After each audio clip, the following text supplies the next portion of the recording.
नमस्कार। मैं आप सभी का स्वागत करता हूं हमारे YouTube channel Kautilya study zone में। आज हम इस वीडियो में कक्षा 12 के इतिहास के कुछ महत्वपूर्ण MCQ डिस्कस करेंगे जो बार बार आपके पेपर में पूछे जाते हैं। तो आइए वीडियो शुरू करते हैं। क्वेश्चन नंबर 1, हड़प्पा सभ्यता में मिट्टी के हल के अवशेष कहाँ से मिले? तो मिट्टी के हल के अवशेष जो हैं वो आपके मिले हैं बनावली से। इसके अलावा अगर हम बात करें धोलावीरा की, तो ये नगर था, ये 3 भागों में बंटा हुआ था।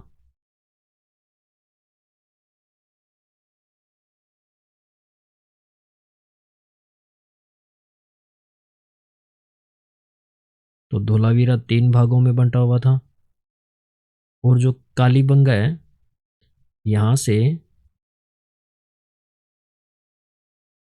जुते हुए खेत के साक्ष्य,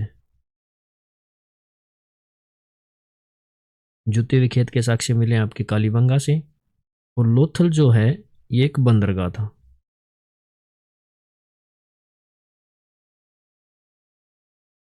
और इसके अलावा कालीबंगा से जो है 2 फसलें एक साथ बोने के साक्ष्य भी मिले।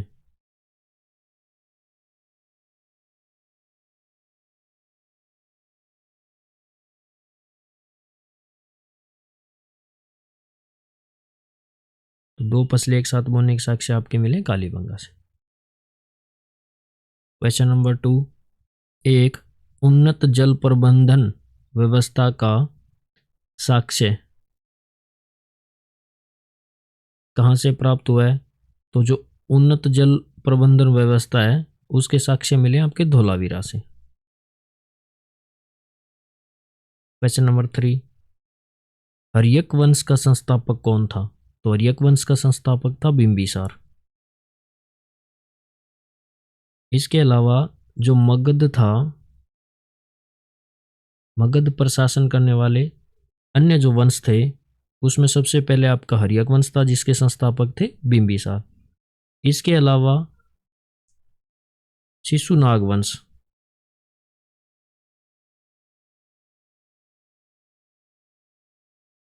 और इसके संस्थापक थे शिशुनाग।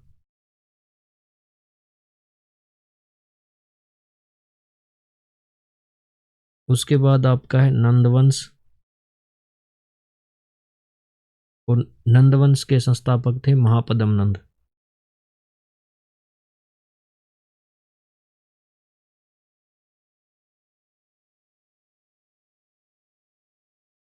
उसके बाद मौर्य वंश,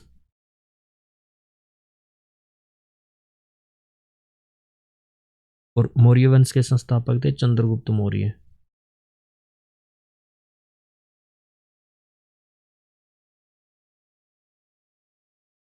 और मौर्य वंश के बाद आपका आता है शुंग वंश।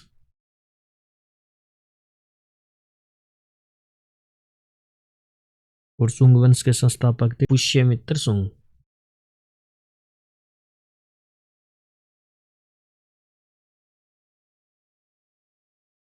तो ये भी आप ध्यान रख सकते हैं, जो मगध पर शासन करने वाले जो वंश थे वो क्रम से सबसे पहले कौन सा था? हर्यक वंश। उसके बाद शिशुनाग वंश, नंद वंश, मौर्य वंश और शुंग वंश। क्वेश्चन नंबर 4, कुषाण काल में कला का प्रमुख केंद्र था। तो कला का जो प्रमुख केंद्र है कुषाण काल में वो था मथुरा।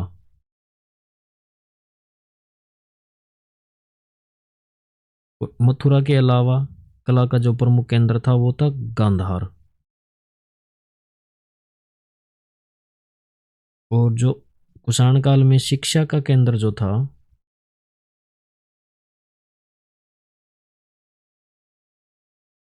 वो था तक्षशिला।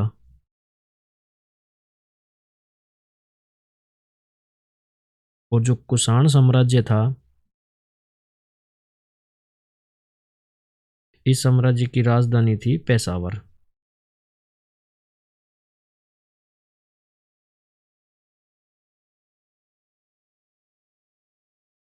क्वेश्चन नंबर 5, मेहरौली का जो लौह स्तंभ है वो किसने बनवाया था?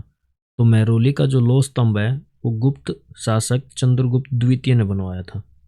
और जो मेहरौली का लौह स्तंभ है वो कुतुब मीनार के पास है। क्वेश्चन नंबर 6, बर्नियर ने किस शासक के दरबार में एक चिकित्सक के रूप में कार्य किया था? तो बर्नियर ने दारा शिकोह के दरबार में चिकित्सक के रूप में कार्य किया था। और बर्नियर कौन था? एक फ्रांसीसी यात्री।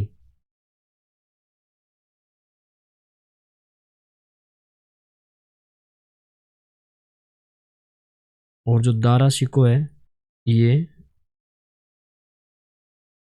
शाहजहां का सबसे बड़ा बेटा,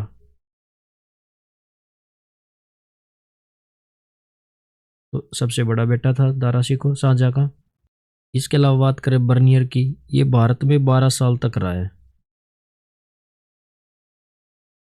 और इसने एक बुक लिखी है और बुक का नाम है ट्रेवल्स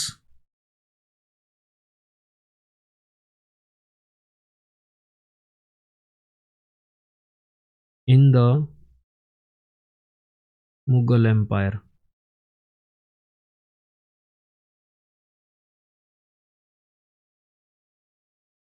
तो ये इसकी बर्नियर की बुक है।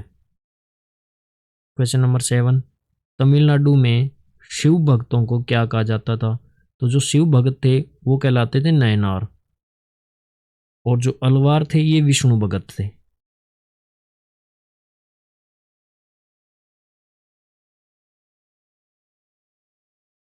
क्वेश्चन नंबर 8, बनारस हिंदू विश्वविद्यालय का उद्घाटन कब हुआ? तो बनारस हिंदू विश्वविद्यालय का उद्घाटन 1916 में हुआ था और इसकी स्थापना की थी पंडित मदन मोहन मालवीय ने।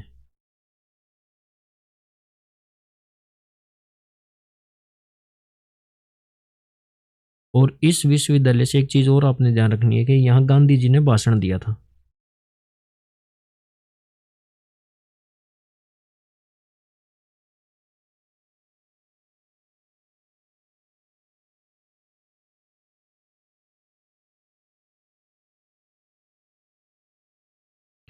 और ये गांधी जी की अफ्रीका से लौटने के बाद भारत में प्रथम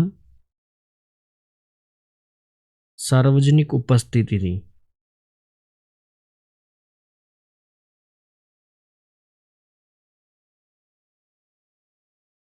और गांधी जी अफ्रीका से भारत लौटे थे 1915 में। क्वेश्चन नंबर 9, आईने अकबरी का लेखक कौन था? तो आईने अकबरी का लेखक है अबुल फजल।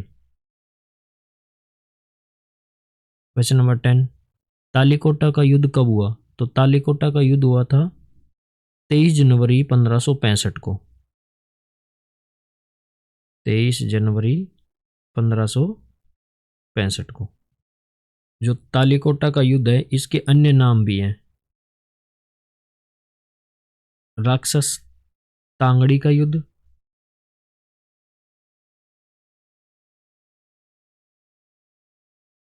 और एक अन्य और नाम है बनीहट्टी का युद्ध।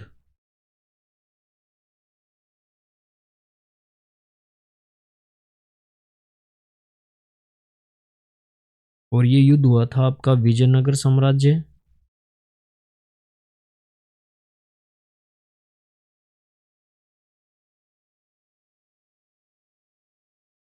और इसके खिलाफ जो लड़े थे वो थे बीजापुर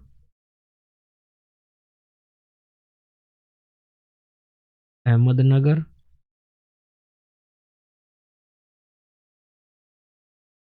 गोलकुंडा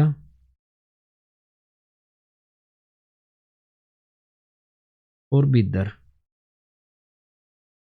इनकी सम्मिलित सेना ने विजयनगर को हराया था। विजयनगर की तरफ से जो शासक थे वो थे सदाशिव राय।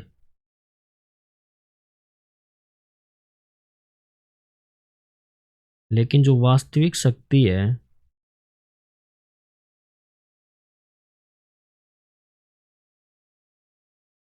वो थी मंत्री राम राय के हाथ में।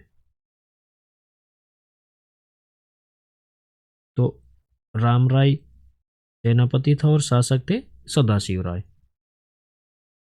क्वेश्चन नंबर 11, रेतवाड़ी बंदोबस्त किसके द्वारा लागू किया गया था? तो रेतवाड़ी बंदोबस्त जो था वो लागू किया गया था थॉमस मुनरो के द्वारा। इसके अलावा ब्रिटिश शासन के तहत जितने बंदोबस्त लागू किए गए थे, जो भूमि बंदोबस्त थे, उनको हम आगे डिस्कस करेंगे। तो पहला जो भूमि बंदोबस्त था वो था स्थायी बंदोबस्त, और जो स्थायी बंदोबस्त है इसके अन्य नाम थे आपके इस्तमरारी, जमींदारी, जागीरदारी या मालगुजारी। और इसको लागू किया गया था 22 मार्च 1793 को, और लागू किया था लॉर्ड कॉर्नवालिस ने। और इसके साथ जो बंदोबस्त किया गया था वो किया गया था जमींदारों के साथ। और ये भारत में बंगाल, बिहार, उड़ीसा के अलावा असम, उत्तर प्रदेश के बनारस एवं गाजीपुर खंड जो था और उत्तरी कर्नाटक में इसको लागू किया गया था। और इसको समस्त भारत की 19% भूमि, यानी जो अंग्रेजों के अधीन भारत था उसका 19% भाग पर यह बंदोबस्त लागू हुआ था। रेतवाड़ी बंदोबस्त, रेतवाड़ी में इसके जनक जो थे वो माने जाते टॉमस मुनरो और कैप्टन रीड को। और ये जो अंग्रेजों के अधीन भारत था उस भारत के 51% भूमि पर इस बंदोबस्त को लागू किया गया था। और इसको लागू किया गया था मद्रास, बम्बई, पूर्वी बंगाल, असम और कुर्ग में। और इसमें 30 वर्ष बाद लगान की दर की समीक्षा का प्रावधान किया गया था। इसको सबसे पहले 1792 में मद्रास के 12 महल जिले में इसको लागू किया गया था। उसके बाद मुनरो ने इसको पूरे मद्रास में लागू किया। 1825 में बम्बई प्रेसिडेंसी में इसको लागू किया गया। और रेतवाड़ी में किसानों के साथ ये बंदोबस्त किया गया था, जिसमें प्रत्येक भूमि धारक को भूस्वामी मानकर लगान तय किया गया था। और इसमें जो रेत है, रेत का मतलब ही क्या होता है? किसान। और तीसरा था आपका महालवाड़ी बंदोबस्त, और महालवाड़ी को 1819 में लागू किया गया था। और इसको लागू किया था होल्ट मैकेंजी ने। इसमें पूरे गांव या गांव के समूह को, जो जिसको महल बोला जाता है, उसको एक इकाई मानकर इसमें लगान तय किया जाता था। इसको उत्तरी भारत में, जिसमें आगरा, अवध तथा दक्षिण भारत, मध्य प्रांत यानी मध्य प्रदेश के अलावा पंजाब के कुछ भागों और दक्षिण भारत के कुछ जिलों में इसको लागू किया गया था। और ये लागू किया गया था जो अंग्रेजों के अधीन भारत था उसके 30% भाग पर इसको लागू किया गया था। तो ये 3 प्रकार के भूमि बंदोबस्त अंग्रेजों ने भारत में लागू किए थे। इस वीडियो में इतना ही, बाकी के क्वेश्चन हम नेक्स्ट पार्ट में डिस्कस करेंगे। अगर वीडियो आपको अच्छी लगी हो तो वीडियो को लाइक कीजिए, अधिक से अधिक शेयर कीजिए। अगर चैनल को सब्सक्राइब नहीं किया तो सब्सक्राइब कीजिए। Thank you.